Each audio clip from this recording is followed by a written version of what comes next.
Play with the numbers 1 to 9।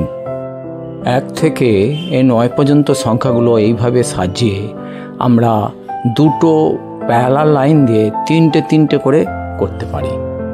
Left সাইডে দুটি vertical line দিয়ে তিনটে তিনটে করে আলাদা করা হয়েছে, আর রাইট সাইডে দুটি হরিজন্টাল লাইন দিয়ে তিনটে তিনটে করে আলাদা করা হয়েছে।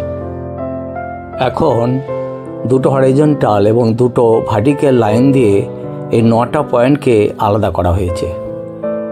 আচ্ছা, এখানে আমরা হরিজন্টাল লাইন দুটোর মধ্যে যে নাম্বার সেটা এই 1-এ আছে, 4 + 5 + 6 এই কটা অ্যাড করলে হয় 15। ঠিক সেরকমই ভার্টিক্যাল লাইনের মধ্যে যেগুলো আছে 2 + 5 + 8 এগুলো অ্যাড করলে হয়, এটা 2-তে আছে 15। এরপর কোনাকুনি যেটা হচ্ছে ডায়াগোনালি 1 + 5 + 9 3 নম্বরে, এটা অ্যাড করলে হয় 15, এবং 3 + 5 + 7 এটা অ্যাড করলে হয় আমাদের কত, এটা 4 নম্বরে আছে 15। তাহলে এইগুলো আবার অ্যাড করলে আমরা দেখতে পাচ্ছি কত, 15 পাচ্ছি। তাহলে এখানে আমরা এই যে 1 to 9 এই নাম্বারগুলো দিয়ে আমরা একটা খেলা খেললাম। ধন্যবাদ।